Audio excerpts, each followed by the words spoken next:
tama daw ako eh. May tama daw ako. May tama ka, sir.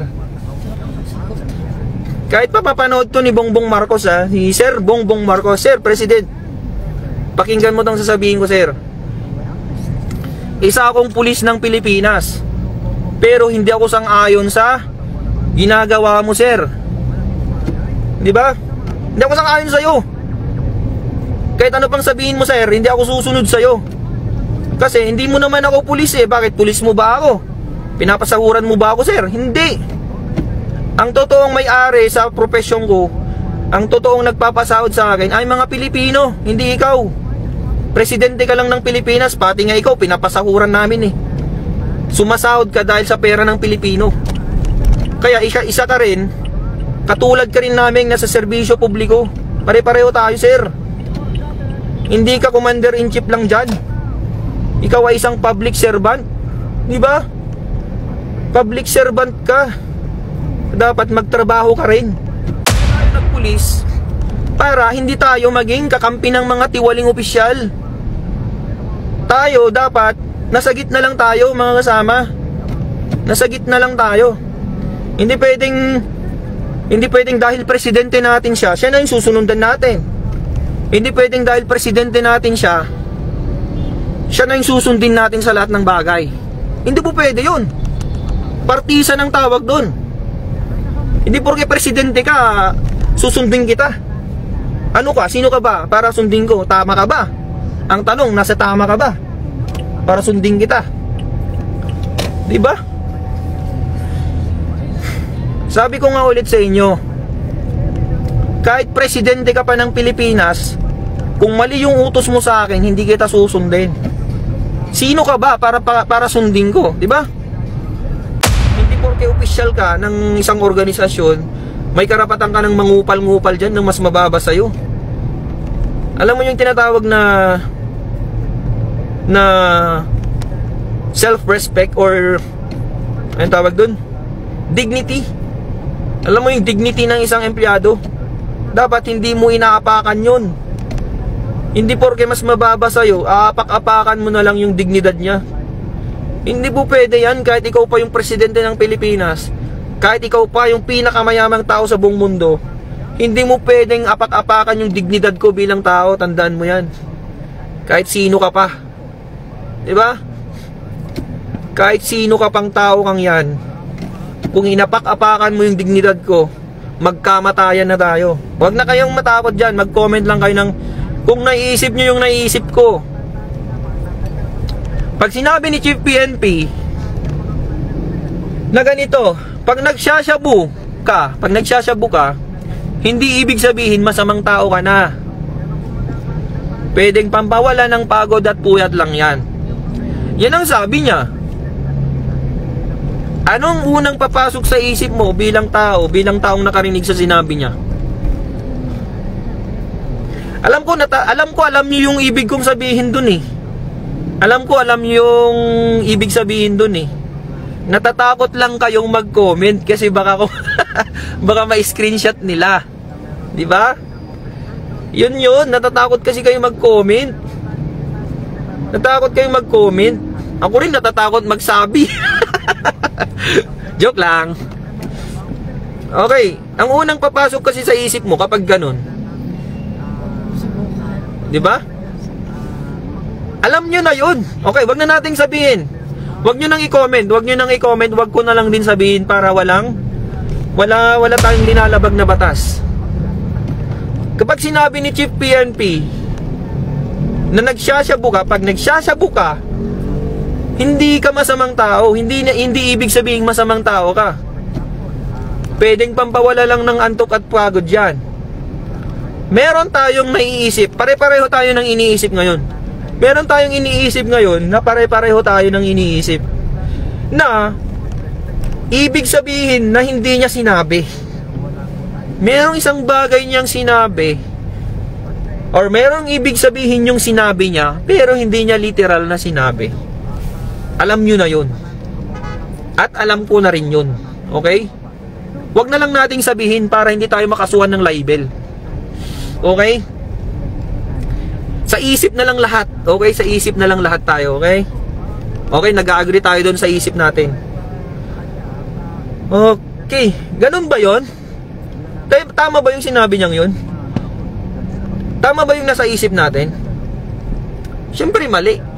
Coming from the Chief PNP yun, ha? Coming from the Chief PNP, pinakamataas na posisyon sa PNP. Sasabihin niya yon. Nicolas Torres, sige nga, arestuin mo yan, patunayan mong may bayag ka.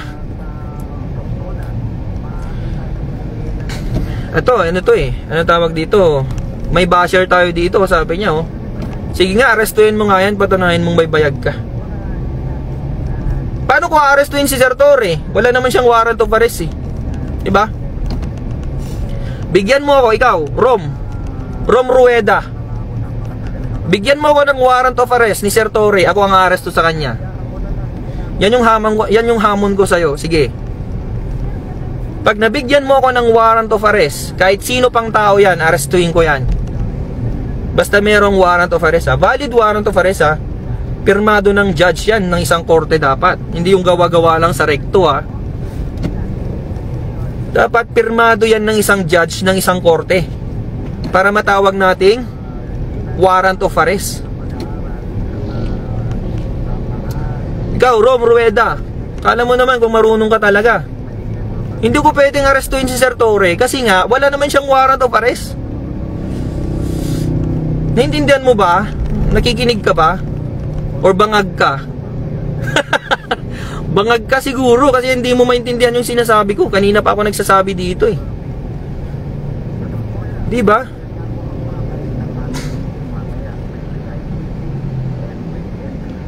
Sabi niyo, sige nga, arestuin mo nga si Sir Torre, patunayan mong may bayag ka. May bayag ako. May bayag ako. Pero patunayan mo or bigyan mo ako ng warrant of arrest. Bigyan mo ko ng warrant of arrest. Ako nga aresto sa kanya basta meron kang warrant of arrest. Yun lang naman ang gusto kong mangyari. So wag na nating pansinin yan si Rom Rueda. Walang alam yan sa batas, sigurado ako walang alam yan. Kapag walang alam yung isang tao, wag mo nang patulan kasi pareho kayong masisira, di ba? Wala nang alam sa batas yan, eh. Bakit kami kikipag-usap sa taong walang alam? Pareho na kayong walang alam, di ba? Kaya umalis ka muna, Rom Rueda, wala kang puwang dito. Mag-bash ka dun sa mga iba, wag dito. Kasi wala kang bilang dito, Rom. Okay.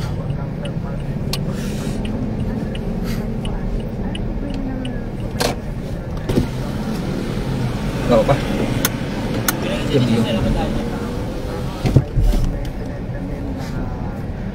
Okay. Oh, ilang minutes na nakakaraan. Mamaya na lang ulit tayo mag-usap mga kasama. Basta nasabi ko na yung mga importanteng bagay na kailangan yung malaman at kailangan yung pag-isipan. Huwag kayong matakot magsalita. Ano ba kayo? Mga pulis tayo mga kasama. Mga pulis tayo. Hindi tayo pulis ng kung sino. Pulis tayo ng Pilipinas. Hindi pulis tayo ni Bongbong. Hindi tayo pulis ni Duterte. Lagi niyong isipin yan. Walang may hawak sa atin. Walang may hawak sa atin. Pulis tayo ng Pilipino. Pulis tayo ng mga Pilipino. Hindi tayo pulis ni Bongbong Marcos. Hindi tayo pulis nila Duterte. Pulis tayo ng mga Pilipino na umaasa sa atin na ipagtatanggol natin sila sa mga taong walang kwenta. Di ba? Eh kung mapatunayang may sala talaga si Duterte, why not? Ikulong nila yon kasi may sala siya. Wala akong pakialam doon kung may sala siya. Di ba? Eh na kung ang napatunayan ng korte na may sala siya, wala akong pakialam doon. Eh may sala siya. Sabi ng korte may sala siya. Ba't ko papakialaman yung korte? Yun yung decision nila eh. Hindi ako maka Duterte, hindi rin ako maka Marcos. Basta akin lang, dun ako sa tama. Kung si Marcos naman yung may problema, kung si Marcos naman yung mapatunayang nagkasala, edi arestuhin ko rin siya, di ba? Napakasimple yung trabaho ng pulis. Mag-aresto ng mga taong akusado. Yun lang yun. Hindi ko naman ipinagtatanggol si Duterte dahil maka-Duterte ako eh. Ipinagtatanggol ko si Duterte kasi mali yung pagka-aresto sa kanya. At mali yung pag-condone natin sa ICC. The condonation of ICC in the Philippines is unlawful. O, sabihin ko na sa inyo, unlawful. Kasi, bakit? Wala na tayo sa kanila. Kumalas na nga tayo sa kanila eh. So anything na sinasabi nila sa atin, wala na tayong pakialam doon. Pero dahil kinondon natin sila, kinondon natin yung jurisdiction ng ICC sa Pilipinas, meron sila ngayong karapatan sa atin na litisin si Duterte kasi pinayagan ni Bongbong. Pero it's already unlawful. It's unlawful. Wala na nga eh. Wala na nga siya. Ano yun? Retrospective effect? Baga, kumalas ka na sa isang relasyon. Kumalas ka na sa isang relasyon, tapos anong gusto niya? Irereklamo ka pa niya nung nasa relasyon ka pa. 'Di ba nung kayo pa? Parang gusto niya, nangyari, gusto ng ex mo, irereklamo ka daw ng ex mo. Ang reklamo niya, hindi ka daw nagbayad ng utang niya, utang mo sa kanya nung kayo pa. Eh ngayon wala na kayo. So anong gusto niyang mangyari? Gusto ka daw niyang kasuhan. Pwede yun. Pwede naman yun. Kasuhan ka niya sa Pilipinas. Pwede ka niyang kasuhan sa Pilipinas, huwag sa international court. Pero kasi wala na siyang jurisdiction sa atin. Meron tayong korte sa Pilipinas eh. Bakit pa tayo kailangan ng ibang korte para maglitis ng mga kaso sa Pilipinas? Di ba? Anong kwenta ng mga korte sa Pilipinas kung hindi naman nila malitis yung kaso ni Duterte? Anong kwenta nila? Okay, shout out sa mga korte sa Pilipinas. Anong silbi nyo kung hindi nyo kayang lutasin yung problema ni Duterte? Bakit kailangan pa ng international court para litisin yung problema ni Duterte? Bakit pa kayo nandadamay ng mga banyagan di marunong magtagalog? Di marunong mag-English man lang? Di ba? Di nga sila marunong mag-English eh. Paano tayo maniniwala sa mga judge na yan? English lang, di pa nila alam. International language, di nila alam. Paano nila maintindihan yung batas kung hindi nila maintindihan yung English language? Di ba? Mga bangag din siguro yan eh. Sigurado akong mga bagag din yan eh. Yung mga judge sa ICC. Itsura pa lang nila, mga bangag na eh, no? English language, judge ka, hindi mo alam. Anong klaseng judge ka? Kailangan pa ng translator. Ano ba yan? Ay, anong nangyayari sa mundo? Ang gulo-gulo nyo. Basta, nasabi ko na lahat ng mga gusto kong sabihin mga kasama. Bahala na kayo. Ipapanood nyo to kay Bongbong, kay Chief PNP, kay General Torre, kay Jean Fajardo. Kahit sino pang makakita nyan, kahit sino pang makarinig nitong sinasabi ko, kahit sino pang makakita tong video na to, tatayuan ko yan. Sabihin ko sa inyo. Tatayuan ko yan. Sabihin ko ako lahat nagsabi niyan. And then, this is the end of this video. This is the end of this video. Kasi nasabi ko na lahat ng mga gusto kong sabihin eh. So sana may mga natutunan kayo at sana may mga naintindihan kayo sa mga sinabi ko at sana nauunawaan ko yung point. Nauunawaan nyo yung point ko.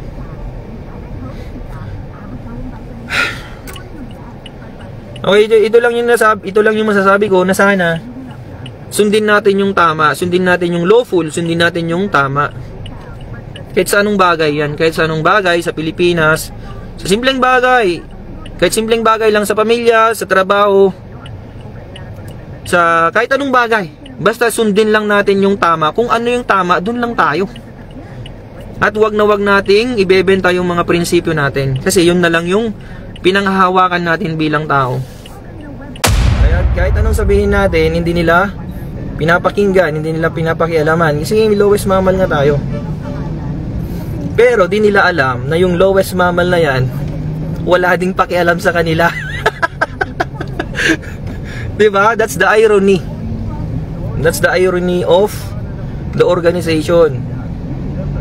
Kung yung pinakamataas walang pakialam sa pinakamababa, yung pinakamababa naman walang pakialam sa pinakamataas. Tandaan nyo yan. Diba? Kaya kahit anong sabihin natin, wala silang pakialam. Kasi anong boses natin? Lowest mamal tayo eh. Hindi sulitin na natin. Habang wala silang pakialam sa atin, buga lang tayo ng buga. Di ba? Yun yung point. Ang tagal ko nang nagsasalita dito, ang tagal ko nang bumabatikos sa organisasyon natin. Hanggang ngayon wala pa naman akong notice. Wala pa naman akong notice to report sa krami. Para magharap sana kami ni Chief PNP, ni BBM. Di ba? Wala naman eh. Kaya sige lang. Sabihin nyo na lahat ng gusto nyong sabihin. Sabihin na natin lahat mga kasama habang hindi nila naririnig. Para malaman lahat ng taong bayan kung gaano kabulok ang sistema. Diba? If you got nothing, diba? If you got nothing, you have nothing to lose. Sabi nga nila. Ako, patrolman pa lang ako. But, ano lang kung patrolman ako? Wala akong pakialam. Kasi, kahit anong gawin nila, wala din naman mawawala sa akin. I have nothing, diba? I've got nothing. I have nothing to lose. Pero sila, mga general sila, they have everything. They've got everything. Kung magkakamali sila, they will lose everything. Diba? Yun yung lamang natin. Yun yung lamang natin mga kasama. If you got nothing, you have nothing to lose. Kaya sige lang, bembangin natin sila para marinig nila yung mga hinaing natin. Kasi mababa lang tayo eh. Hindi nila tayo naririnig.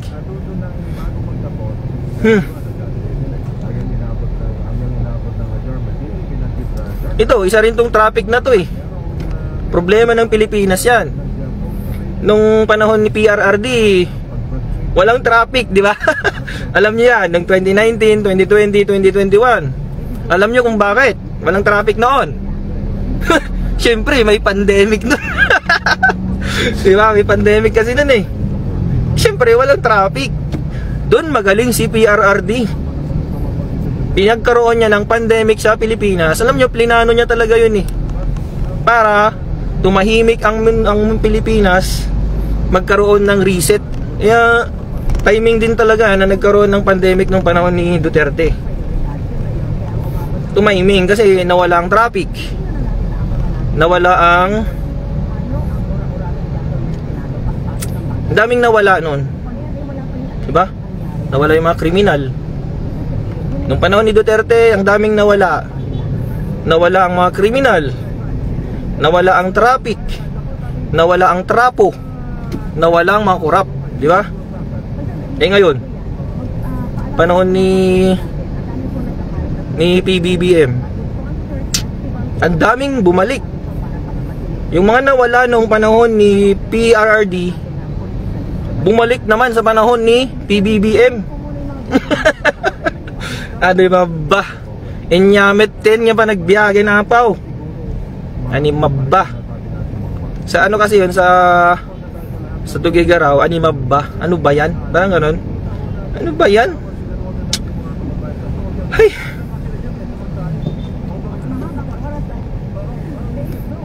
Shout out sa lahat ng mga nanonood. Shout out sa lahat ng mga sinaglawin dyan, mga classmate kong nanonood. Kumusta kayo? I-comment nyo yung mga gusto nyo sabihin sa PNP. I-comment nyo na kasi ito na yung pagkakataon nating sabihin lahat ng mga hinaing natin mga kasama. Sabihin natin lahat ng mga gusto nyong sabihin sa organization para marinig nila na meron tayong reklamo. Kasi kung hindi tayo magre-reklamo, anong mangyayari? Aabusuhin lang tayo mga kasama. Diba? Organization yan eh, organization. So kailangan magkakasama tayo. Kailangan kung ano yung hinaing ng mga nasa tao sa baba, marinig ng mga nasa taas para magkakasundo tayo, di ba? Kung hindi tayo magkakasundo, walang mangyayari sa organization natin. Kahit anong gawin nila sa taas, hindi rin naman susunod yung nasa baba. Anong kwenta nun? Di ba? So kailangan talaga, kailangan sumunod. Ay hindi, kailangan magkasundo muna tayo. Kailangan magkasundo muna tayo bago tayo sumunod. Diba? Kaya nga ang word na sundo tsaka sunod parang pareho lang yung mga spelling niya, diba? Sundo, sunod, pareho lang yung spelling nun, nagkabaliktad-baliktad lang. Diba? Isipin niyo mabuti. S-U-N-D-O, sundo. Sunod, S-U-N-O-D. Diba? Parehong pareho yung spelling, parehong pareho yung laman ng mga letters niya. Nagbalik-baliktarin mo, diba? Pero same lang yung laman nun, kasi magkarugtong talaga yan. I mean, baga, dapat pantay yung mga yan, magkapantay yung dalawang word na yan, sunod tsaka sundo.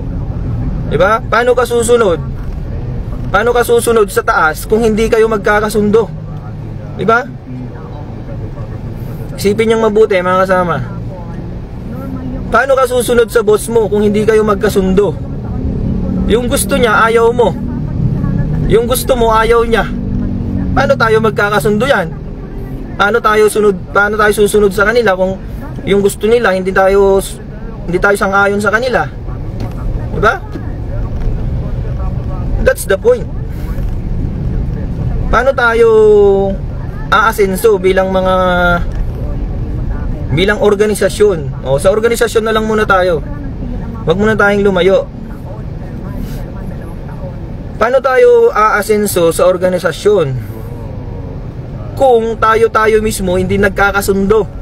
Mga kasama, isipin niyo mabuti. Legit na police, asar na naman basher mo.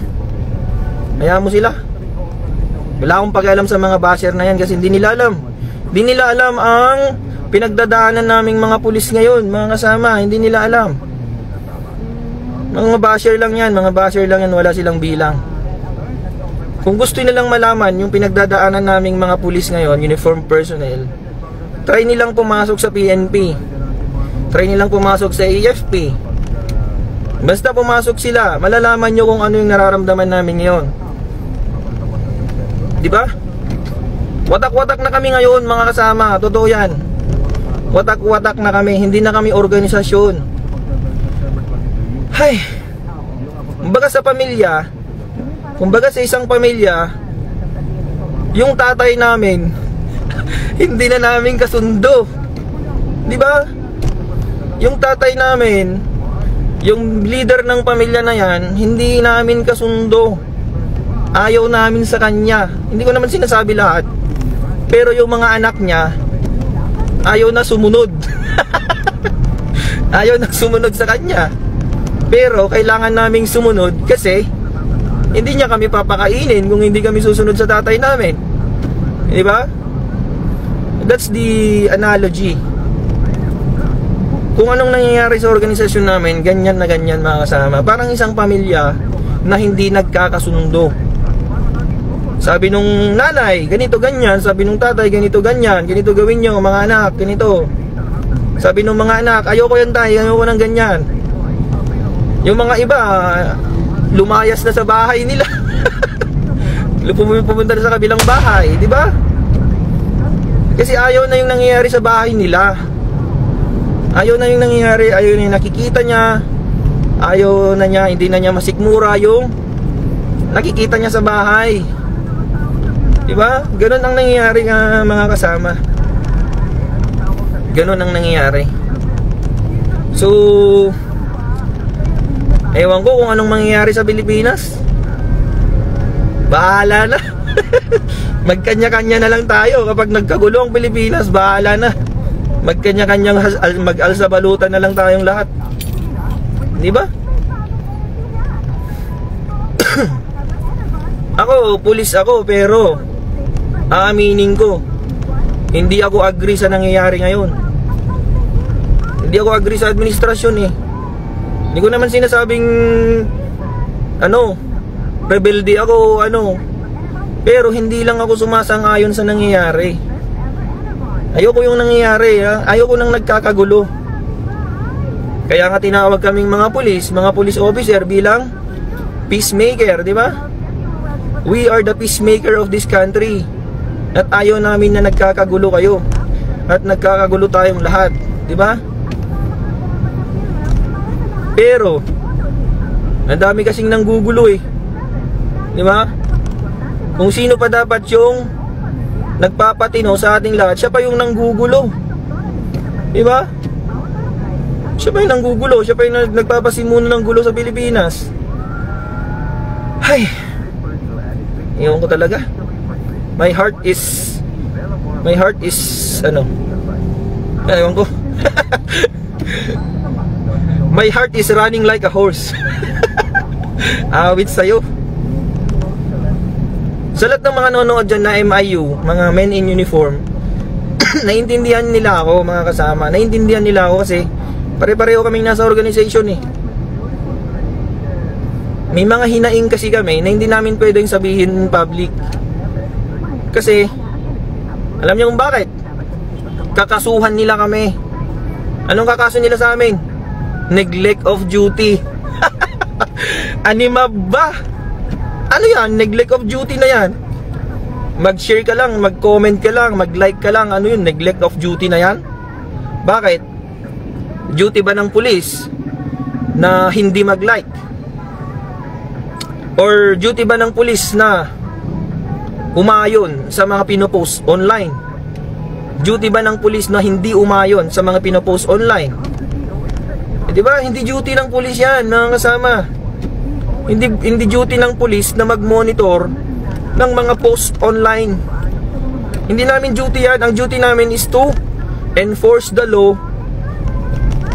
Yun lang ang ano namin, yun lang ang trabaho namin. Is to enforce the law. Because we are the law enforcer. Bakit? Pag-i-enforce ba ng law? Pag-i-enforce ba ng batas yung pagmo-monitor or pag-share, pagla-like namin sa Facebook? Hindi namin yung trabaho. Pero hindi naman sinasabi sa batas na bawal yun. Wala naman nagsasabi sa batas na bawal yun, mga kasama. Pulis ako. Pwede akong mag-share, mag-like, mag-comment online bilang Pilipino. Sino nagsabing bawal yan? Di ba? Papuntahin mo dito meron akong patrol shoes dito, sampalin ko ng patrol shoes yan. Di ba? Hindi trabaho, hindi duty ng pulis na hindi mag-like, hindi mag-share at hindi mag-comment sa mga political issues. Wala sa duty namin yan, mga kasama. Kahit ilista mo lahat sa mga duty ng pulis yan, yung pagmomonitor man lang sa online post, yung mga Facebook post na yan, wala sa listahan ng mga ginudutihan ng mga pulis yan. Paano naging neglect of duty yan? Di ba? Paano naging neglect of duty yan? Kasi sinabi ng taas. Sabi ng taas, oh, wag ka mag-share, wag ka mag-like, wag ka mag-comment. That is your duty. Sabi nung nasa taas. Okay, duty mo yun. Kasi sinabi nung nasa taas. Kung ano man yung order ng mga nasa taas na sinabi sa mga nasa baba, that is your duty. Pero ang tanong, lawful ba yung order na yon? Mga kasama, lawful ba yon? Is it in accordance with the law na pagbawalan kang mag-like, share, and comment? Di ba? In accordance with the law ba yung ginagawa nila? Siyempre hindi. It's definitely unlawful, di ba? Bawal yan kasi nga fundamental right ng Pilipino, kahit sinong Pilipino, na magkaroon ng right to freedom of expression, right to freedom of speech na sinasabi. Alam nyo yun, mga general yung mga yan, mga general, matataas na official mga yan, di nila alam ang constitution. Putik na yan, gagawa sila ng memorandum circular na ay, bawal daw mag-like, mag-comment, mag-share. Para saan?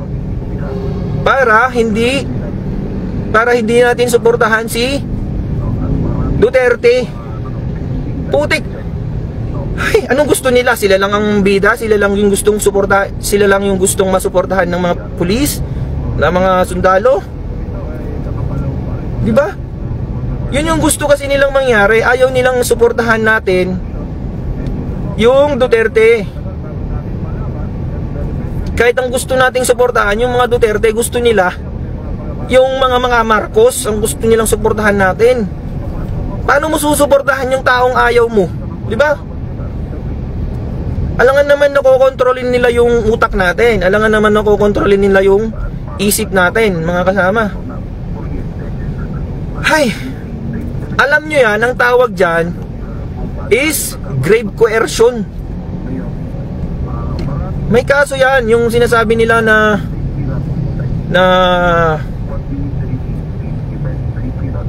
i-like mo, i-share mo yung bagay na against sa will mo. Coercion ang tawag dyan, mga kasama. Kaso yan, yung pipilitin kang gawin yung isang bagay na against sa will mo, against sa gusto mo, that is coercion. Diba? Subukan nila akong pag-explainin yan, sasabihin ko yan sa harap nila. Baka ako pa yung puposas sa taong yan.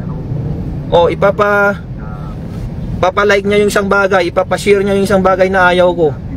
Tapos gusto niya, wag akong mag-share, wag akong mag-like ng mga gusto kong post. Sige, subukan niya lang. Subukan lang ng kahit sino. Napigilan ako sa gusto ko, at saka pigilan niya ako sa mga ayaw ko, or pilitin niya ako sa mga ayaw ko. Puwasasan ko yan, kahit sino pa yan. That is considered coercion. Diba? Nasa batas yan, bawal yan eh. Tagapagpatupad kayo ng batas. Tagapagpatupad tayo ng batas, tapos tayo yung magbabiolate ng batas na yan. Diba? Constitution pa lang, wala na. Constitutional right pa lang, wala na, mga kasama. Diba? Constitution. It's the right to freedom of expression, freedom of speech, mga kasama. Kahit anong batas, kahit anong memorandum, kahit anong order yan, kung hindi sang-ayon sa Constitution, that's considered void and invalid from the beginning and from the start and the beginning. Awit sa inyo, mga sir. Mga general pa kayong tinuringan, di nyo alam ang Constitution. Lecturean ko kayong lahat dyan eh. Diba? Ayan yung marinig nila to. Ayan yung ipanood nyo nga sa kanila to. Patrolman ang magle-lecture sa kanila. Tingnan natin. Ha? CR ka? Lecturean natin sila ng mga constitutional right. Para hindi naman nila binabiolate, para naman irespeto nila yung mga rights natin. Putik. Pulis ka, general ka, mga pinuno ka ng organisasyon, di mo alam yan? Animab ba? Oh, yung puso ko talaga eh. Oh, kita na yung mukha ko ngayon. Nagpapakita na ako sa camera para malaman nila na ako yung nagsasalita sa likod nito, sa harap nito. Dati sa likod ng camera lang ako nakatago eh. Boses ko lang yung naririnig nyo. Pero ngayon sa harap ng camera na. Kasi nandyan yung pangalan ko. Ibig sabihin, kahit ipatawag ako sa Krame, kahit ipatawag ako sa Malacanang, kaya kong tayuan yung sinasabi ko, mga kasama. Tayuan ko yan, parang vigil lang yan. Parang vigil lang yan na tumatayo. Tayuan ko lang yan. Sinabi mo ba yan? Sabihin na, tanungin nila sa akin, oh, sinabi mo yan, patrolman. Yes sir. Ako pong may sabi lahat niyan, nasa video na yan. Kita nyo ba naman yung mukha ko dyan, ang pangit na mukha na yan? Yung pangit na mukha na yan yung nagsasabi niyan. Sabihin ko doon. Diba? Naihi daw yung kasama ko. Wait lang ha. Ay, so ko na sabihin. So, Diyos ko Lord. Diba? O, CR ka na doon. No? Female. Oh, baka... Oh, sige. Sige, CR ka na. Mag-usap lang kami ng mga kasama ko dito. Gina G. Tangina, pag-explainin nila ako.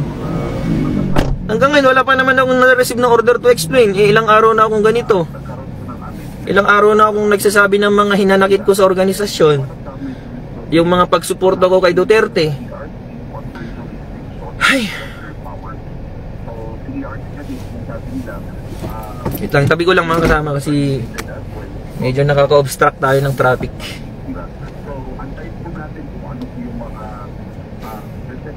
Wait lang mga kasama, CR lang ako ha. Mag-CR lang ako, babalikan ko kayo. Huwag nyo nang patayin yung live, balik saglit lang naman ako. Ihilang ako, wait lang.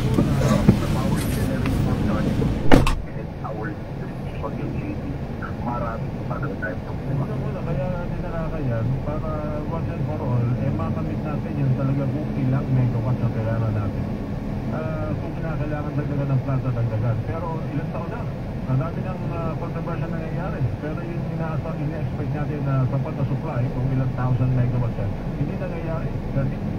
Kulang pa ilan na planta. Kaya pa rin, lalo tayo may yero. Opo. The problem solving, the first step in solving a problem, you need to identify it as a step that there is a problem. Ngayon, laging sinasabi ng Department of Energy na wala tayong akusaman sa supply ng kuryente. Pero, pag nag-ilang summer months, etong March 5 na lang, nagkaroon tayo ng yellow alert. Yes, and then sasabihin nila pag summer months, meron tayong manipis na supply ng kuryente. So, which manipis bang supply ng kuryente? O wala tayong pakulaman ng supply? Ganito po yung nangyayari for early time. Parang may naman pero wala kang supply. So, wala supply ng kuryente, pero eksakto lang yung ata. So, parang pakyan. Yes mo. Parang pakyan, pakyan ng gulong, ang platform.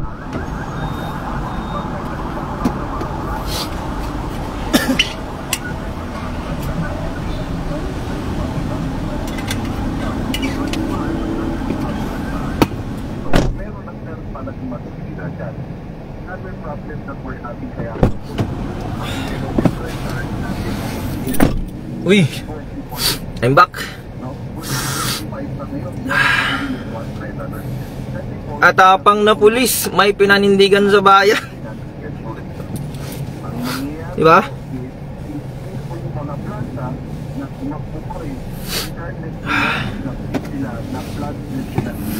Nagpulis-pulis ka pa tayo, di ba? Nagpulis-pulis pa tayo kung wala din naman tayong paninindigan. Minsan lang tayo maging pulis sa buong buhay natin. Di ba? Manindigan naman tayo kahit pa paano. Basahin ko lang yung mga comment. No sir, meron na tayong freedom of expression or speech.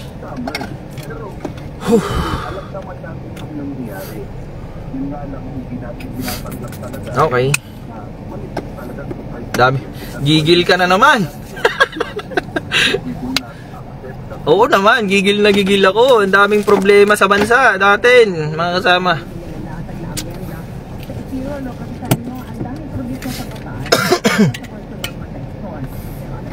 Asan ako kanina? Asan na yung topic natin kanina, mga kasama? Asan na yung topic natin? Asan na tayo? Hay. Yun na nga pala, yung neglect of duty na sinasabi natin. Paano naging neglect of duty yung hindi mo pagsunod sa gusto nila? Di ba? Paano naging neglect of duty yon, mga kasama? Neglect of duty kapag hindi ka dumuti. Yun ang ibig sabihin ng neglect of duty kapag hindi ka dumuti. That's neglect of duty. Pero kung duty ka naman, tapos nag-like and share ka lang naman, dahil yun yung sa tingin mo, agree ka, dun ka, sa tingin mo, tama ka, tama yung post na nakita mo sa Facebook, tama yung sa tingin mo, tama yung post sa internet, nirepost mo, in-upload mo, hindi yung neglect of duty, mga kasama. Because that is not your, it is not part of your duty bilang police officer. It's your freedom of expression. It's one of the rights. It's one of your fundamental rights bilang tao. Okay, lecturean ko na nga kayo. Lecturean na natin sila, yung mga general dyan sa taas, kasi wala silang alam sa mga rights natin. Diba? Putik. Generals kayo ha, general kayong naturingan kayo. Pero bakit di nyo alam yung mga rights namin bilang tao? Huwag nyo nang isipin yung right namin bilang pulis. Isipin nyo lang yung right namin bilang tao. Maintindihan nyo kung bakit ako ganito. Maintindihan nyo kung bakit ako may hinanakit or hinaing sa organisasyon. Diba? Bilang tao na lang, kahit hindi ako pulis, same pa rin ang hinanakit ko. Kasi pinipigilan nyo yung right ko bilang tao, yung right ko bilang Pilipino, na sabihin yung mga gusto kong sabihin. Bakit? Dahil gusto nyo kaming kontrolin. Bakit? Dahil gusto nyo kaming gawing aso-aso, di ba? Gawin nyo kaming utusan. Putik na yan, hindi ako pulis para maging utusan nyo, sir. Pulis ako dahil para sa taong bayan. Putik, hindi ako pulis para sa inyo. Diba? Ano kayo? Kayo bang nagpapakain sa akin para sumunod ako sa inyo? Oo, general kayo. Oo, mga nasa posisyon kayo, pero hindi kayo ang nagpapakain sa akin. Paano ako susunod sa inyo kung alam ko namang mali yung sinusunod ko sa inyo? Or mali yung ipinapasunod nyo sa akin? Diba?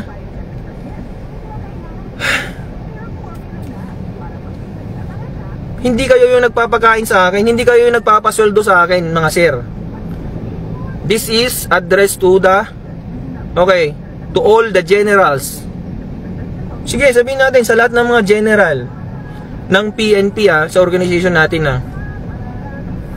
sa lahat ng mga general dyan na nakikinig, sir, sabihin ko sa inyo hindi po kayo ang nagpapasweldo sa amin. Hindi po kayo ang nagpapakain sa akin. Pera ng taong bayan yung ginagamit natin, yung sinasahod natin. Pare-pareho tayo, pinapalamon tayo ng taong bayan. Kaya wag mong sabihin sa akin, sir, na kailangan kitang sundin kahit alam kong mali yung sinasabi mo. Ba't ako susunod sa'yo kung alam kong mali yung sinasabi mo, sir? Diba?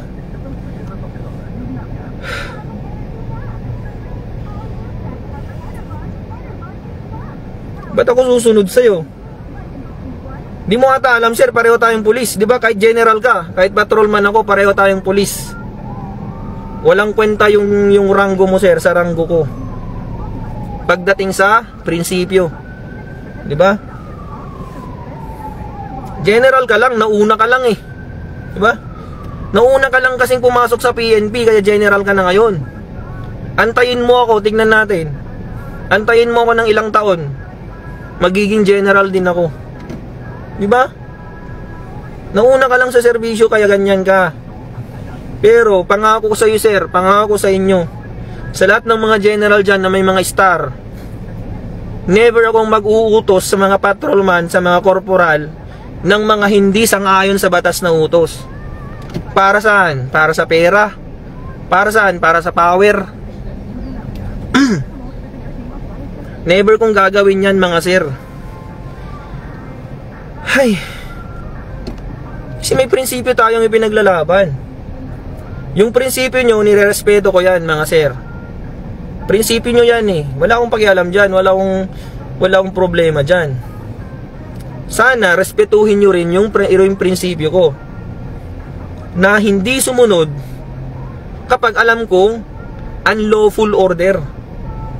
Diba? Bakit ako susunod sa inyo kahit pa general kayo? Hindi ko kayo susundin kung alam kong hindi lawful yung order nyo. Kahit sino pa yan, kahit pa si Chief PNP yan, at kahit pa si Presidente mag-utos sa akin, hindi ako susunod dyan. Okay? Kahit sino pa yan, kung alam kong hindi lawful yung order na sinasabi sa akin, ba't ako susunod? Diba? Diba? Ba't ka susunod? Go, go, go, laban ng laban po. Putik na yan. Mag-comment ka lang, mag-share ka lang, mag-like ka lang, kakasuhan ka na. Puta. Ay. Sorry sa word ko. Pero napapamura talaga ako eh. Parang kay Tatay Digong talaga eh, no? Mapapamura ka talaga eh kung alam mong may mali eh.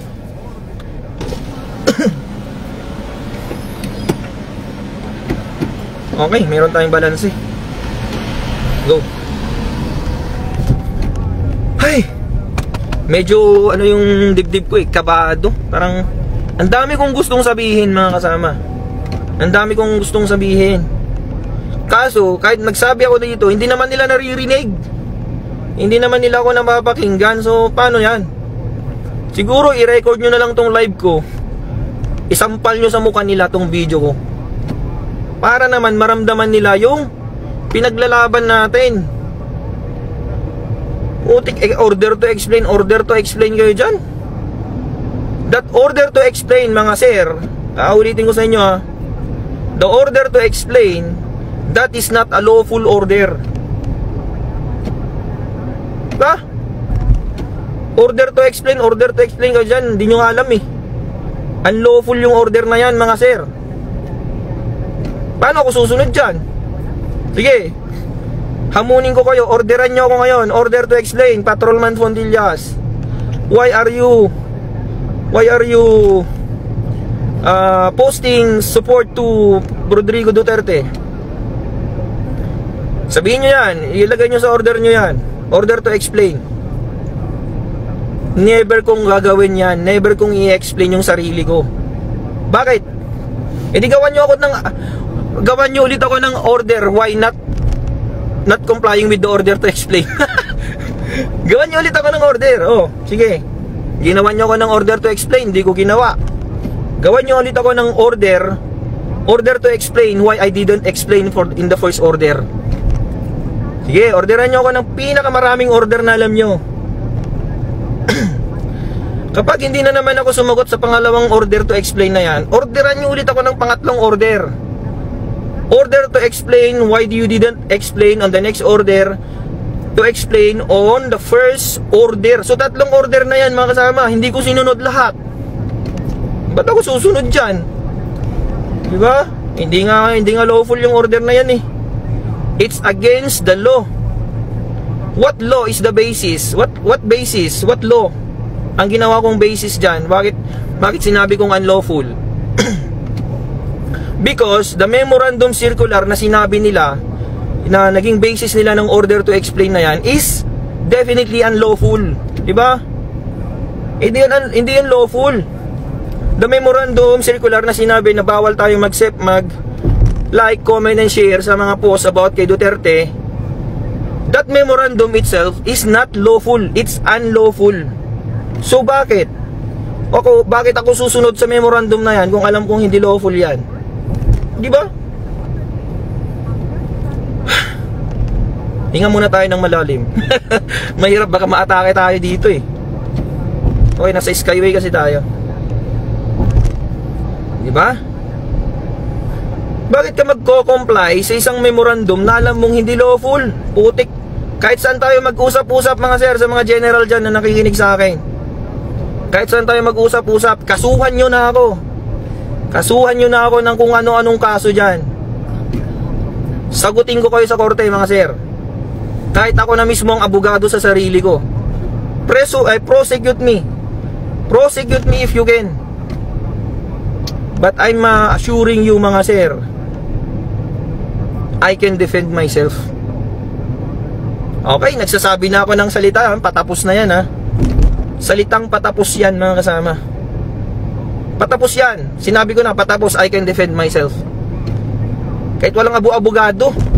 Tignan yan, abogado. Abogado lang yung mayaman sa mga kaso-kaso eh. Ako na mismo ang magde-defend sa sarili ko. Bigyan nyo lang ako ng chance to explain myself. Diba? Kasuhan nyo na ako ng kahit anong kaso dyan. I will defend myself and I can defend myself. Diba? Hinahamon ko nga kayo eh. Huwag nyo antayin ako ang magkaso sa inyo. Kasi pag ako nagkaso sa inyo, mawawala yung ranggo nyo. Sinasabi ko na sa inyo. Diba? Tapang ko no. Ang tapang ko no. Kasi alam ko ang batas. Alam ko ang batas mga kasama. Alam ko kung saan ako tumitindig. Ang sabi sa civil service, ang code of ethics natin,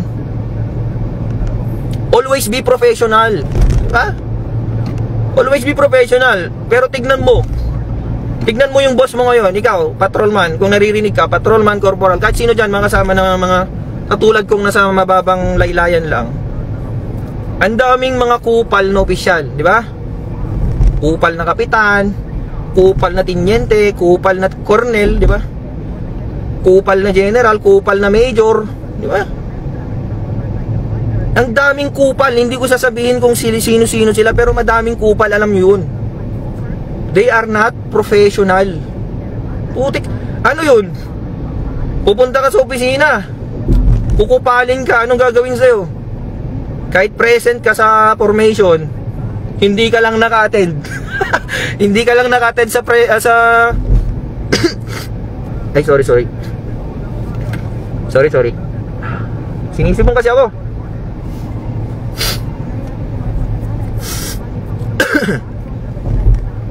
Hindi ka lang naka-attend sa flag racing na yan, i-absent ka na nila kahit alam nilang nandun ka sa opisina.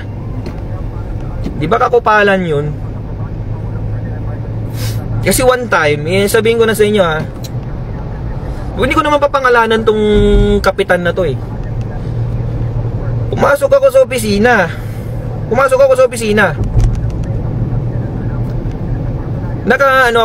Naka field service uniform ako, yung green, FSU.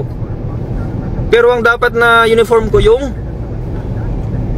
GOA, ganito. Ay hindi, dapat pala ang uniform ko that time, kasi Monday ata yun, o basta weekdays, ang dapat na uniform ko is GOA, ganito.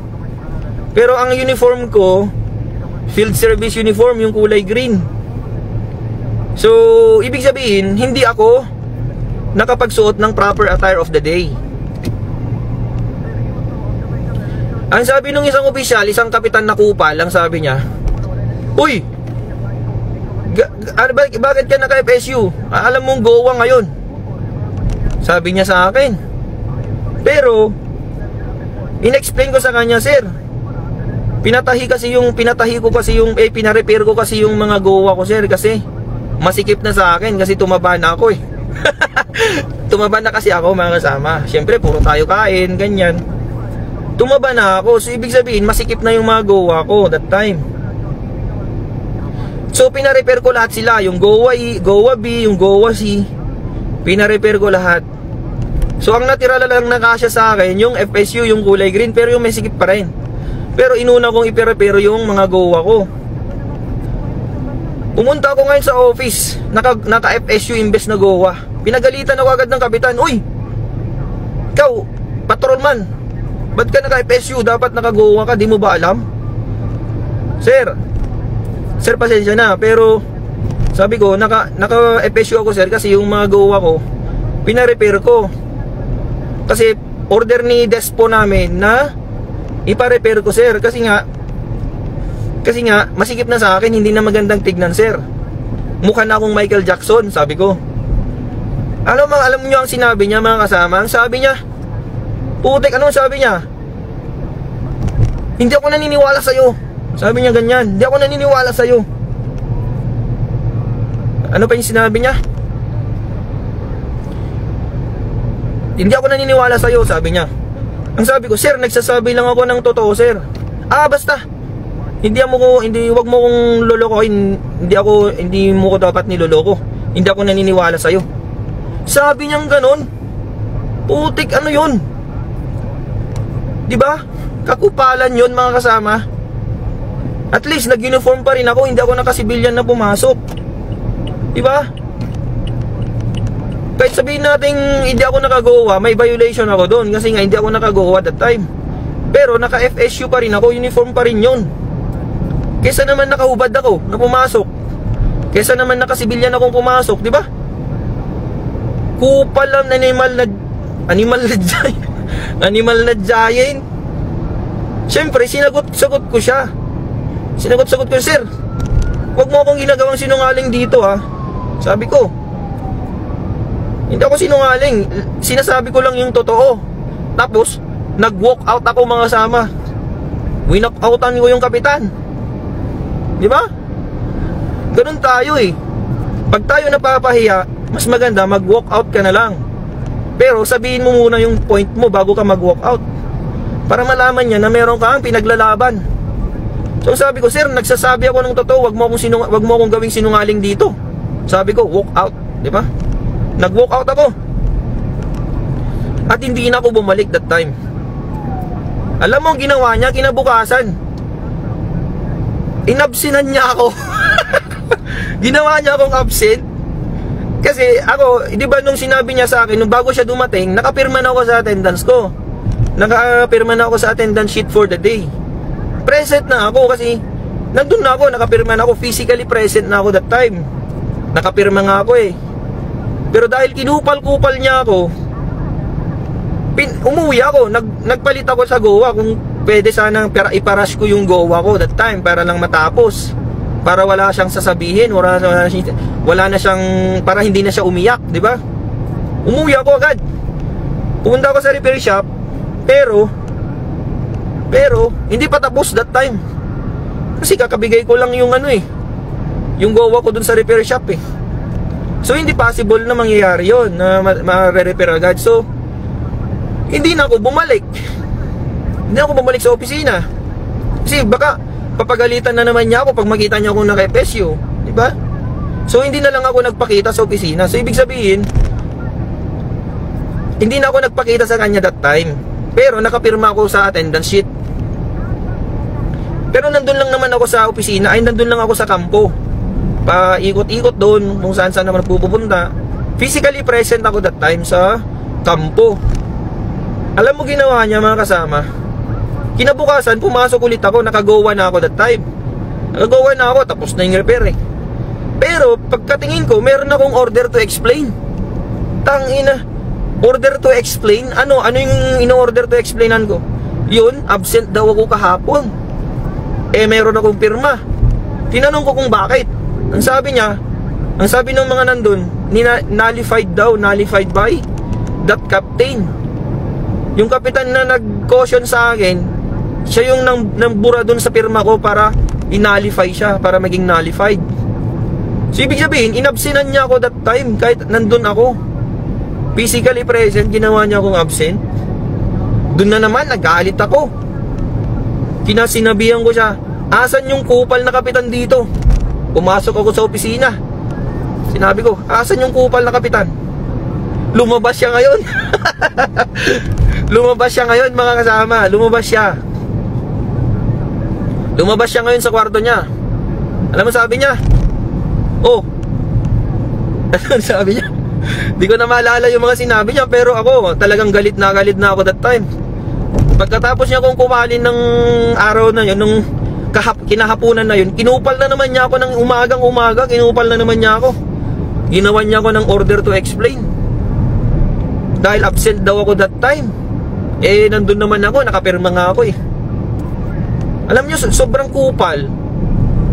Pinagsabihan ko siya ng kung ano-ano. Na, sir, kahit, ano sabi ko sa kanya? Kapitan ka, di mo alam. Diba? Sabi ko, kapitan ka, ganyan ka. Dapat nga professional ka eh, sabi ko sa kanya. Kapitan ka, dapat maging modelo ka sa mga patrolman eh. Pero yung pag-uugali mo, hindi pang kapitan. Sabi ko ganyan. Tapos ang sabi ko sa kanya, kapitan ka pa naman. Di ba? Kapitan ka, ganyan ka. Sabi ko sa kanya. Harap-harapan, ang daming nakarinig. So, kung pinahiya niya ako kinahapunan nun, siya naman ang ipinahiya ko that morning. Ako naman ang may point naman ako dun sa sinasabi ko na kinupal niya ako eh. Kinupal na nga niya ako nung una, pinagbigyan ko na siya. Tapos kukupalin niya ako ulit sa pangalawang araw. Ay hindi pwede, hindi ako papayag dun. Nilabanan ko siya mga kasama. Kinupal-kupal ko rin siya. Kung paano niya ako kinupal nung unang araw, kinupal ko rin siya nung pangalawang araw na nagkita kami. Di ba? Kupalan pala ang gusto niya eh. O tingnan nyo, dahil sa sinasabi ko, lumayo na tayo, nakalagpas na tayo ng exit. Awit sa'yo sir. Sige, mag-joyride na lang muna tayo. Pero we'll see kung saan tayo exit ngayon. Baba na lang tayo man love. Oh, 86 million na yung viewer natin mga kasama. 86 million. Astig. Pero sinasabi ko lang yung mga facts. na nangyari dun sa office para malaman nyo kung gaano ka. Sobrang kupal niya mga sir. Sobrang kupal niya. Grabe. Alam niyang nakapirma ako sa attendance, binura niya yung pirma ko para gawin niya akong absent. Tama ba yun? Diba? Kakupalan yun mga kasama, kakupalan yun. So kinupal-kupal ko rin siya, sir.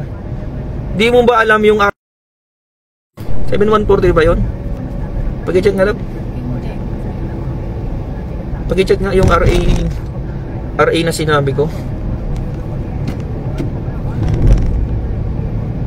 Nakalimutan ko na. 7143 yung about sa ethical standards. About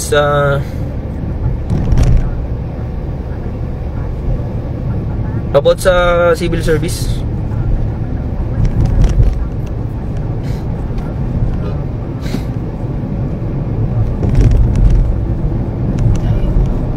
(7143) ano yun?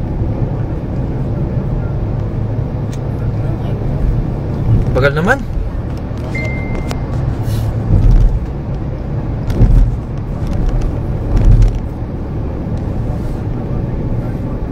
Oh, shout out muna tayo mga kasama. Ano yung mga nanonood? Sino yung mga nanonood dyan? Yung daming nanonood ah. Sige, share nyo mga kasama. I-share nyo tong live na to para malaman nila kung gaano tayo kinukupal ng mga nasa taas natin. Basta hindi ko na maalala yung number ng... Hindi ba yun? Wait lang, check ko. Okay. Okay mga kasama. Sinek ko yung number ng RA na yun, RA 6713. Sir, basahin mo yung, alam mo ba yung RA 6713? Sabi ko sa kanya, hindi niya daw alam. Utik. Pulis ka, di mo alam yung 6713? Yun yung ano, yun yung ethical standards ng civil service, based sa civil service, na kailangan maging professional tayo. Saan mo galing? Dun sa ano? Quezon Ave. Wait lang mga kasama. 180.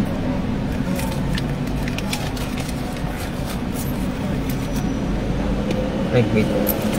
180?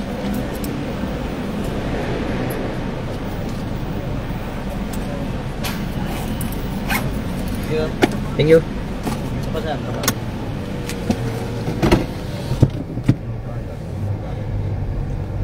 Okay, yung RA 6713 na yan, that's about ethical standards as public employees or government employees.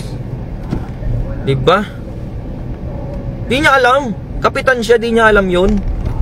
Na dapat maging professional ka sa lahat ng pagkakataon. Hindi pwedeng kupal-kupalin mo yung tauhan mo. Hindi porke official ka, kupal-kupalin mo na. Ina, 4-year graduate ka, 4-year course graduate ka, ganyan-ganyanin ka. Ibang tao nga, nire-respeto ka eh. Tapos, official mo pa yung kukupal sa'yo. Hindi yun pa pwede. Di ba? Daming nanonood ah. Sige. Mas maganda yung ganito. Mas maganda yung magpakatotoo tayo mga kasama kaysa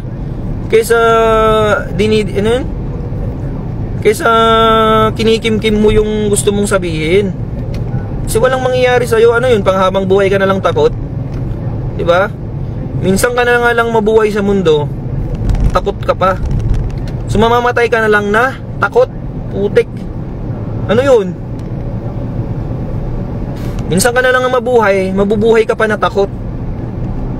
So pag namatay ka na, patay kang takot, di ba?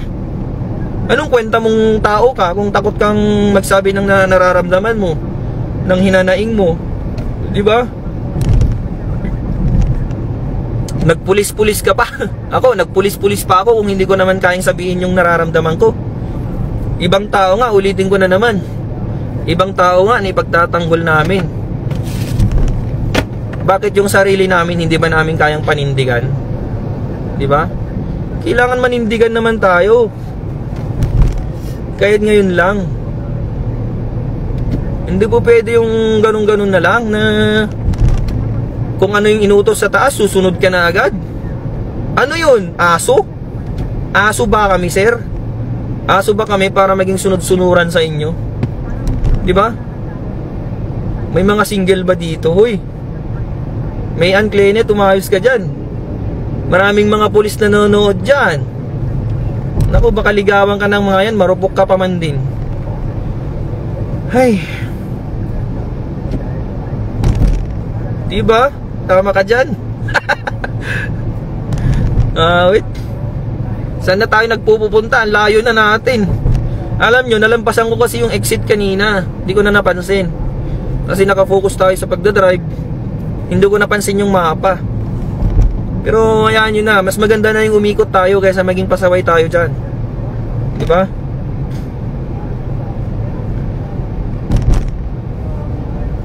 O, exit na tayo dito.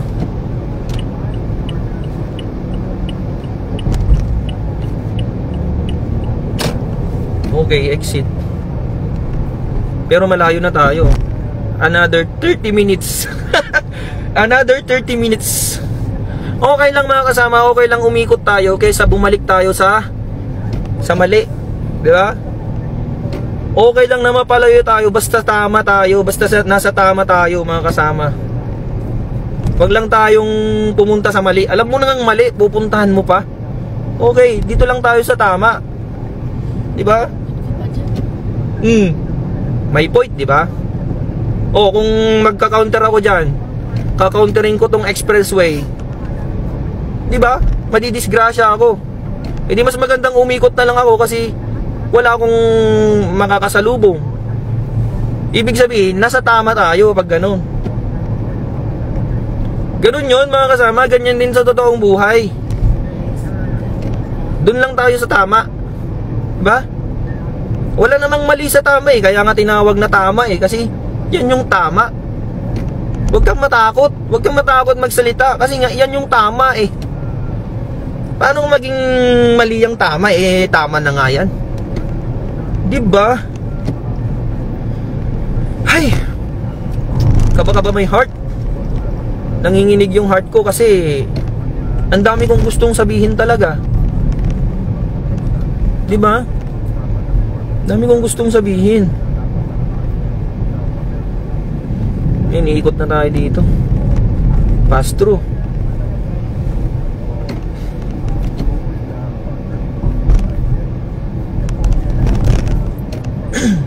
Nasabi ko na balad ng gusto kong sabihin ngayon.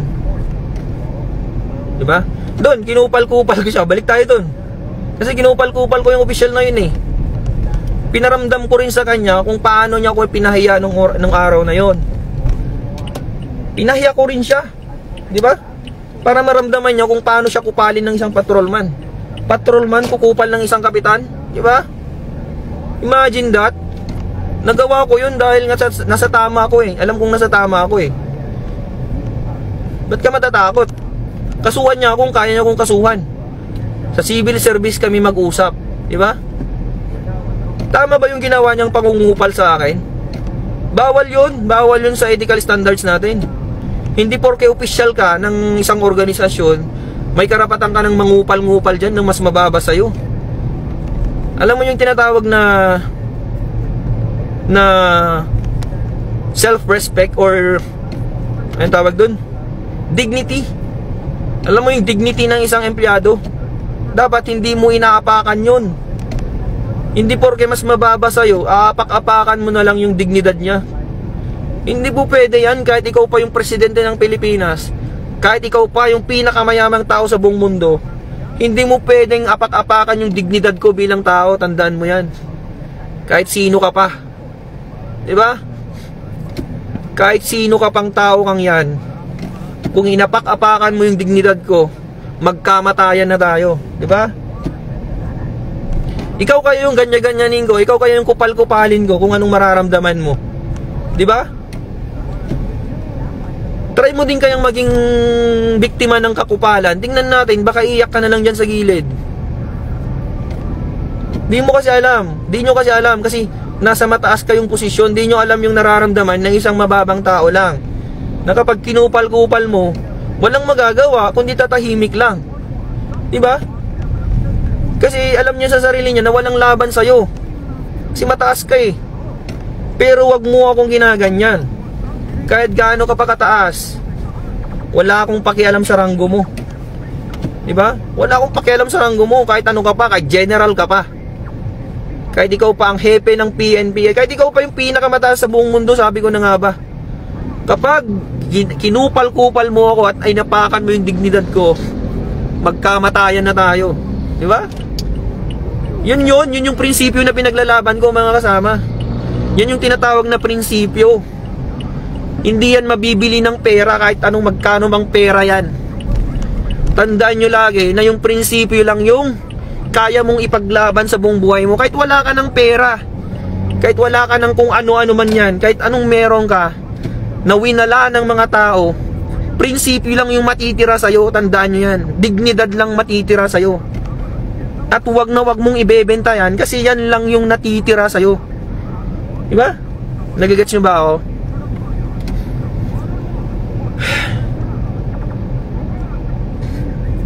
Wag na wag kayong papayag na yung dignidad mo bilang tao inaapakan lang ng kahit sino dyan.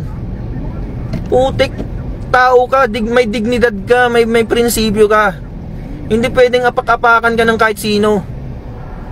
Bilang tao, pagkapanganak mo pa lang sa mundo, meron ka ng karapatang mabuhay. Meron ka ng karapatang irespeto ng kapwa mo tao.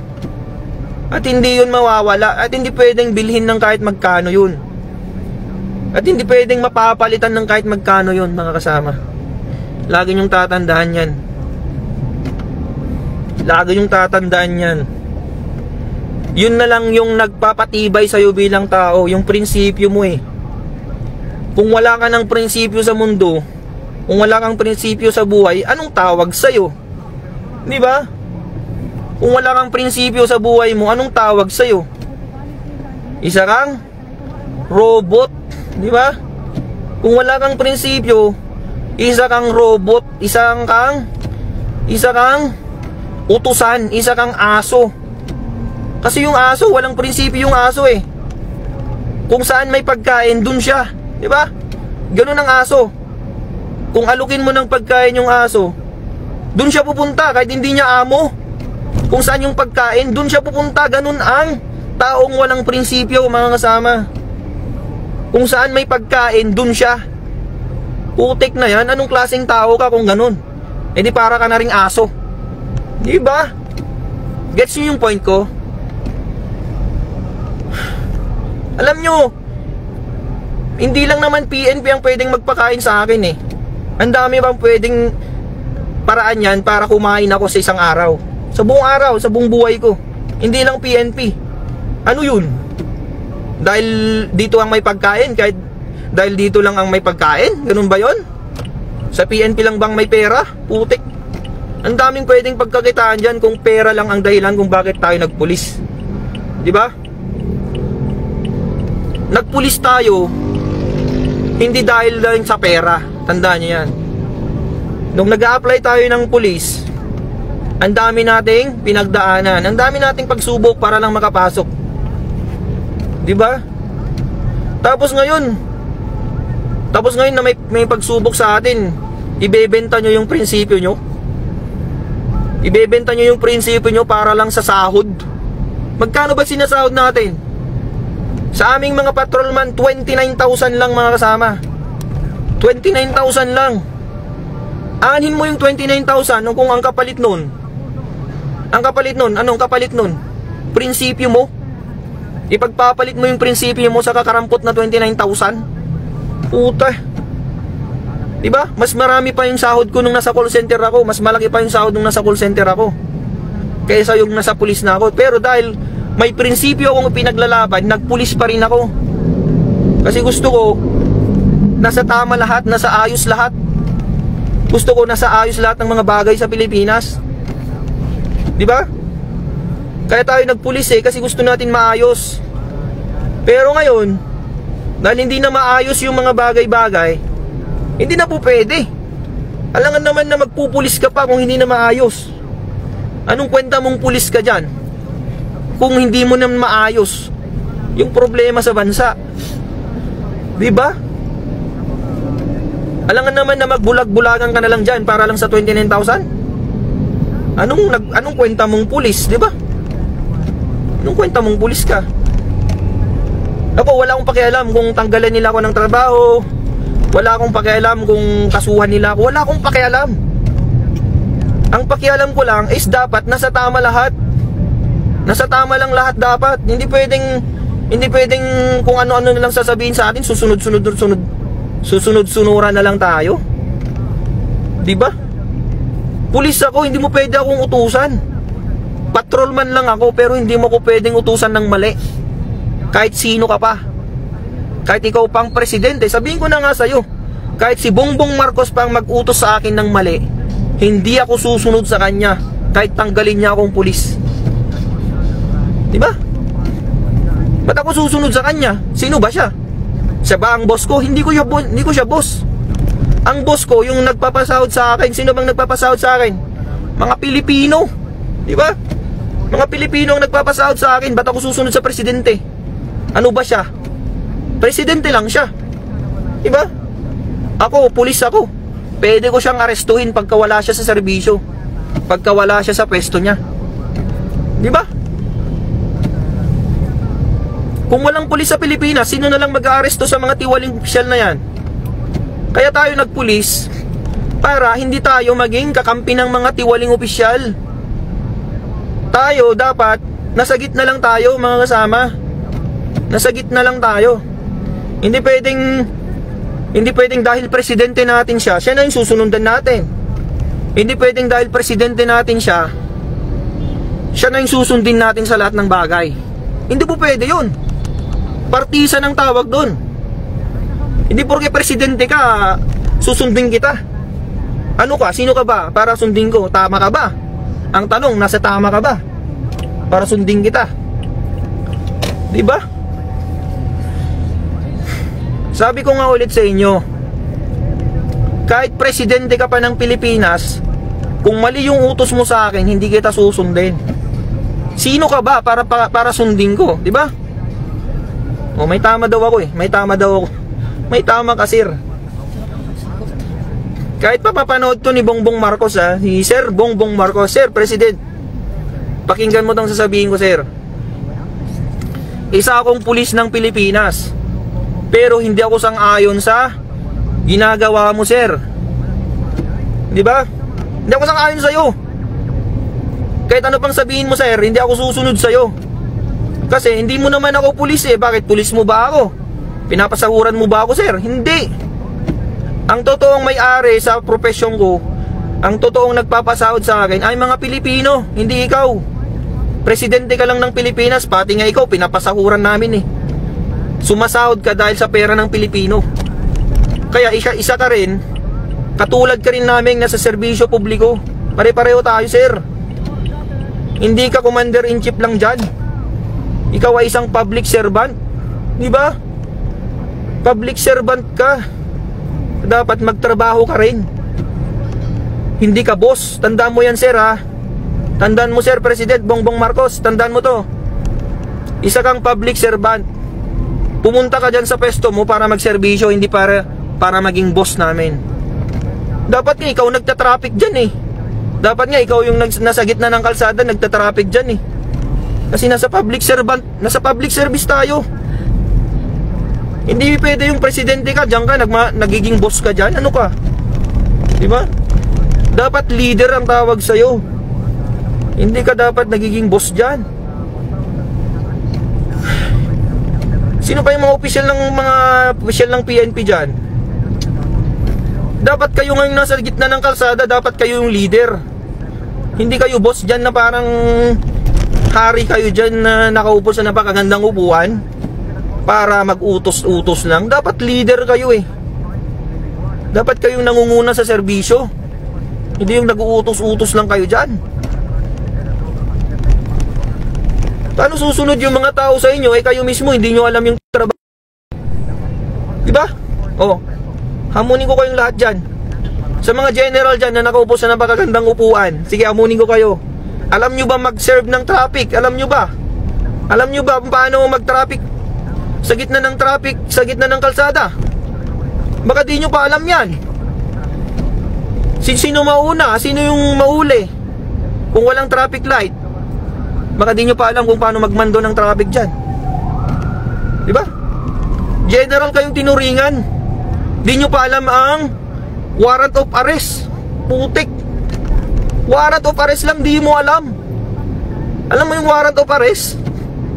Pwede ka daw mag-aresto kahit walang warrant of arrest.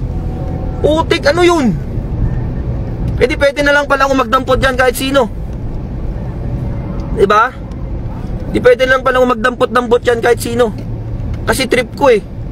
Oh, mukha kang kriminal ah. Sabi ko, oy, mukha kang kriminal, halika nga dito. Arestuhin kita, trip kita eh. Tanungin nung tao. Tanungin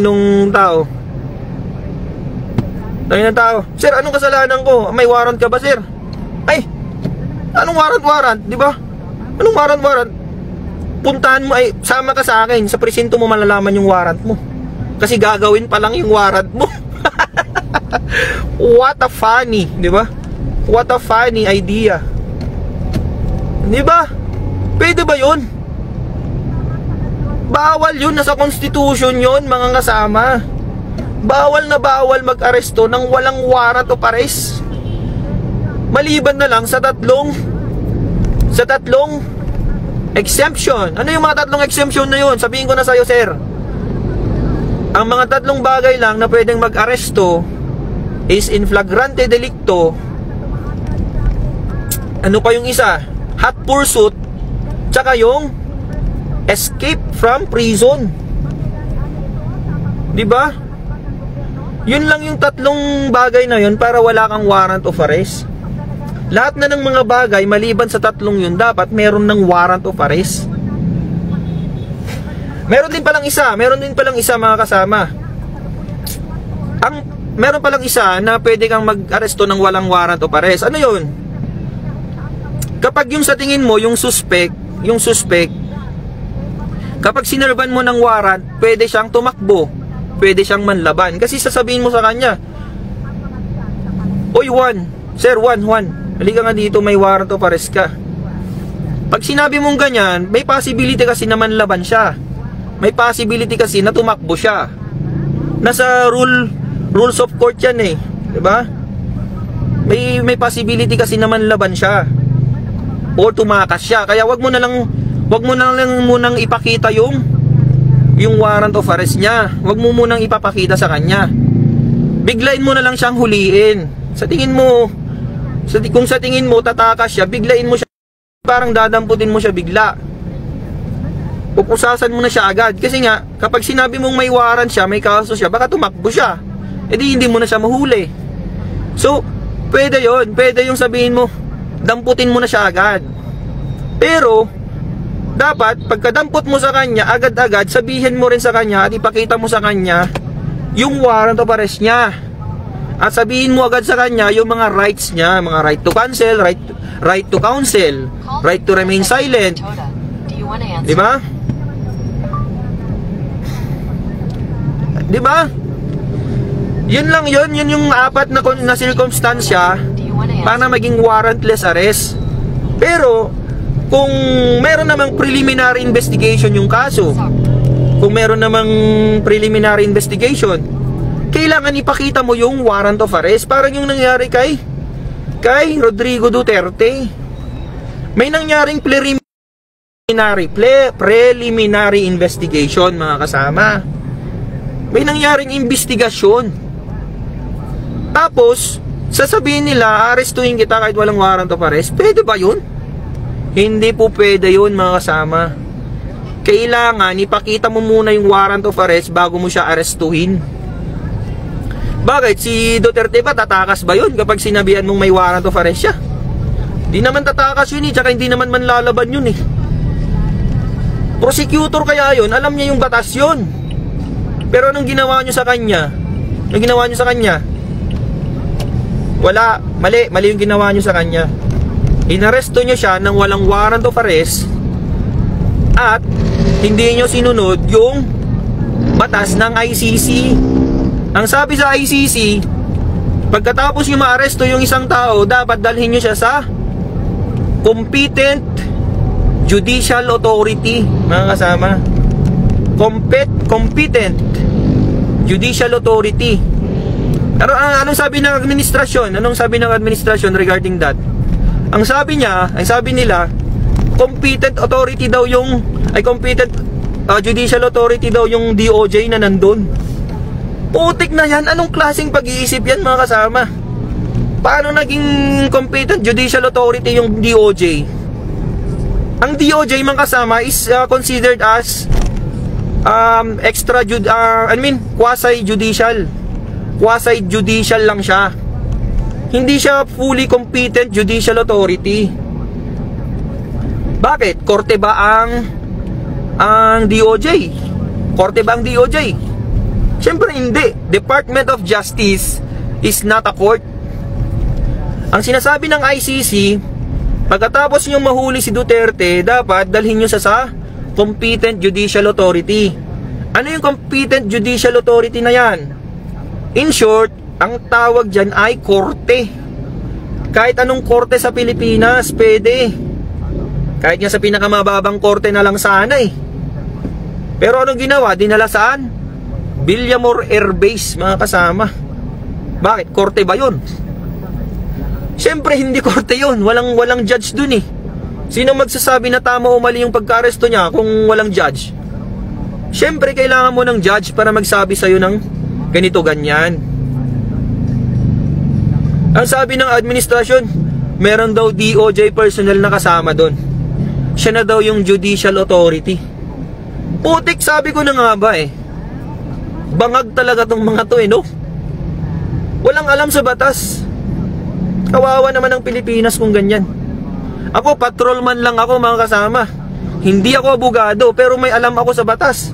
Hindi ko naman sinasabing alam ko lahat, pero may alam ako sa batas.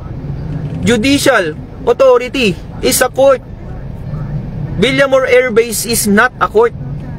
And DOJ is not a court. Ano yung mga yan? Rason lang yan ng mga bangag. Kasi wala silang alam. Or alam nila, pero nilulusot lang nila yung gusto nila. Pero hindi nyo maloloko ang mga Pilipino. Diba? Hindi nyo kami maloloko kasi may isip din kami, hindi lang kayo. Ang problema lang kasi sa inyo, bangag kayo. Kami, hindi kami bangag. Kasi nag-iisip kami, kayo hindi kayo nag-iisip. Ano ba yan? Anima ba ko nakmanin? Kanina pa ako salita ng salita dito, wala man lang mag-comment ng maganda dito.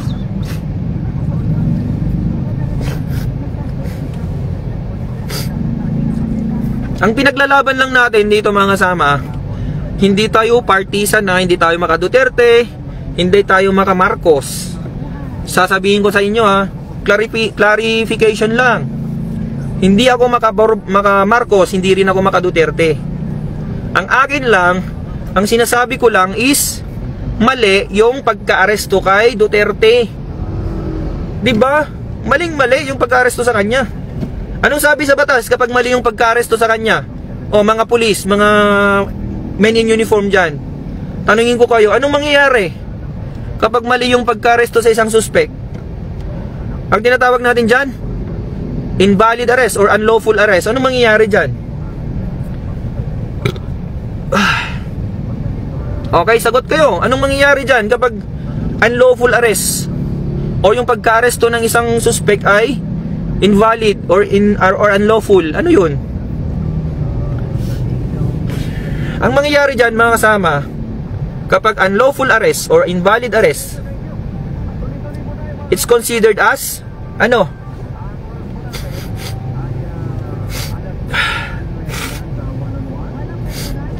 Any unlawful arrest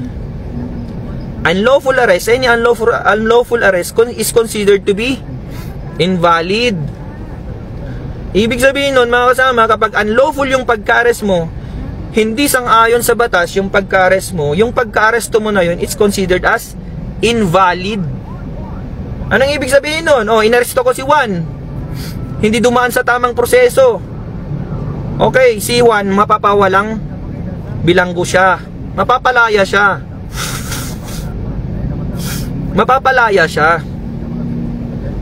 Parang kay nangyari kay Duterte. Kapag unlawful yung pagka-aresto sa kanya, ang mangyayari sa kanya, magiging invalid yung arrest niya. Ibig sabihin, kapag invalid yung arrest niya, mapapawalang bilanggo siya. Pwede siyang pabalikin sa Pilipinas. Yun yung mangyayari dyan. Okay na ba? Clear na ba tayo dyan, mga kasama? Patrolman lang ako, patrolman ako. Tuturuan ko mga general, putik. Ano ba yun? Anong klaseng mga Pilipino tayo? Anong klaseng Pilipino tayo, mga kasama? Di ba kayo nahiya na ganyan ang nangyayari? Yung pinakamababang pulis, siya pa ang nagtuturo sa mga pinakamatataas na pulis. What the hell? Mahiya naman kayo sa mga bumbunan nyo. Hindi nyo pa alam ang batas. Ang tagal nyo na sa serbisyo, di nyo alam ang batas.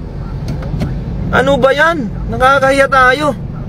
Dismiss yung kaso, mapapawalang sala. Oh, yun, sabi. Tama ka, sir. Si Benji Campomanes. Tama ka dyan, sir. Kapag mali yung pagka-aresto sa isang suspect, kapag unlawful, if it's not in accordance with the law, if you arrest the person not in accordance with the law, it's considered unlawful. And if it's unlawful arrest, it's considered invalid. And if it's invalid, it's already invalid from the beginning. Ibig sabihin, walang sala yung inaresto mo. Naintindihan nyo ba? Tatagalogin ko pa ba? Wag na, kasi nakakapagod mag-explain. Basta alam nyo na yun. Walang sala si Rodrigo Duterte kasi mali yung pagka-aresto sa kanya. That's it. Mali yung pagka-aresto sa kanya. So ibig sabihin, walang sala si Duterte. Ibig sabihin, pauwiin na siya sa Pilipinas. Hindi mo pwedeng i-detain yung tao na walang kasalanan, na walang kaso. Wala nga siyang kaso eh. Ba't nyo i-detain dyan sa ICC? Yun lang ang point ko, mga kasama. Kaya ako galit na galit kasi mali yung sistema natin. Mali pa yung mga mindset ng mga opisyal natin. Ang daming mali sa Pilipinas. Ang daming mali. Pulis ako pero Pulis ako. Pero bakit? Ano ranggo ko? Ano ba yung ranggo ko? Patrolman PO1. Pinakamababang ranggo sa PNP, mga kasama. Pero ako pa yung nagle-lecture, ako pa yung nagsasabi sa mga general kung anong dapat at hindi dapat. Mahiya naman kayo, mga sir. Nakakaya kayo. O, patawag nyo ako ngayon sa krame. Amunin ko kayo, mga sir, mga general. Chief PNP, this is for you, sir. Sabihin ko na sa iyo, ang sinabi mong statement na kaya, ang sabi mo, sir, kaya, ano sabi na? Hindi lahat, or, ano sabi niya?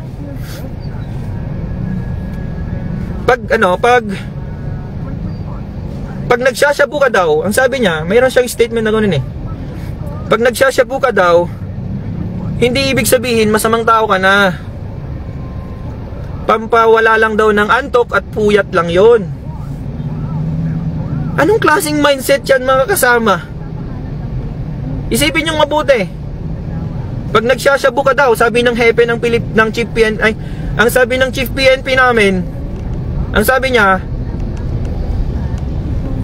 kapag nagsasyabu ka daw,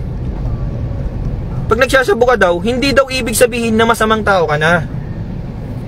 Pwede daw yun pampahaba ng resistance or pampahaba ng strength, ng energy para sa pagod at puyat lang yon.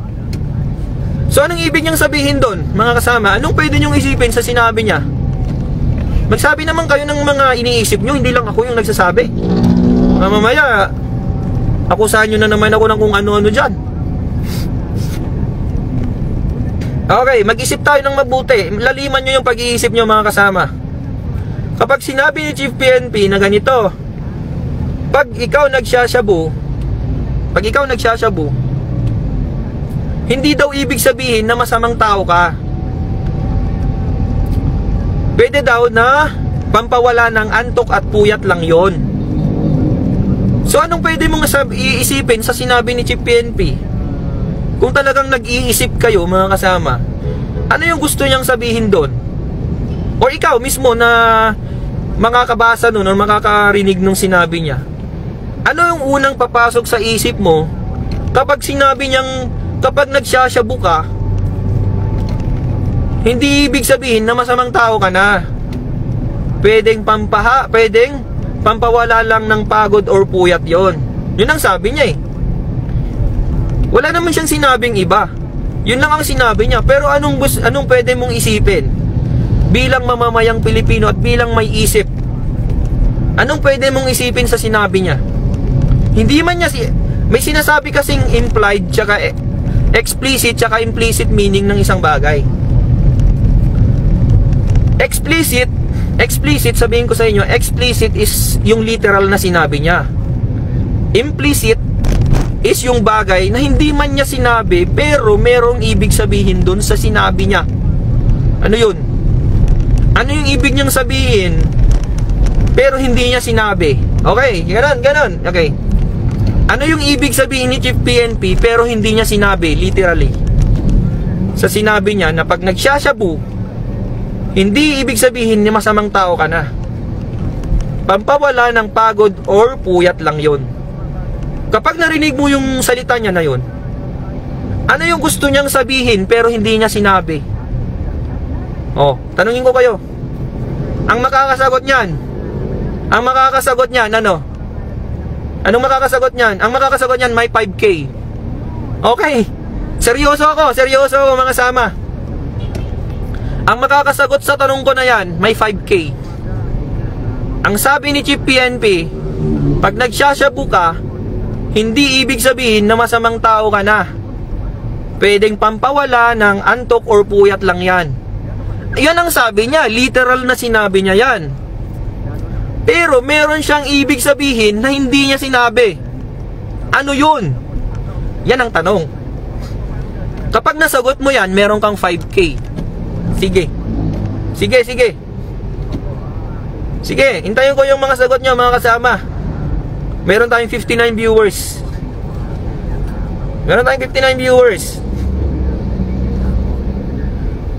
Oh, sagot na kayo. Sayang yung 5K eh. Magsabi lang kayo, ano yung naiisip nyo kapag narinig nyo yung sinabi ni Chief PNP na pag nagsashabu ka daw, hindi ka daw masamang tao. Hindi ibig sabihin masamang tao ka na. Pwedeng pampawala o ng puyat or pagod lang yun. So, narinig mo yung sinabi niya, anong unang papasok sa isip mo? Oh, anong unang papasok sa isip mo? Alam ko matatalino kayo, nag-iisip din kayo eh. Pero kailangan nyong sabihin, i-comment nyo. I-comment nyo, huwag kayong matakot. Ako dyan. Sabihin ko, ako nagsabi. Oh, i-comment nyo dyan. Huwag kayong matakot. Live ko to eh. So lahat ng mga lumalabas dito, sarili ko to. I will take all the responsibility. Parang sabi ni PRRD nung presidente pa siya, diba? Akuhin ko lahat ng mga responsibilidad. Once na magkamali kayo, hindi nyo responsibilidad yan, akin lahat yan, sabi niya. So yun din ang sasabihin ko. Lahat ng sasabihin nyo dito, lahat ng i-comment nyo dito, wala kayong pakialam dyan. Lahat ng mga sasabihin nyo dyan sa comment, I will take full responsibility. Okay, yan yung pangako ko sa inyo. Hindi ko kayo pwedeng idiin dyan. Ako dapat ang idiin nila kapag may mabasa silang hindi maganda dyan. Okay ba?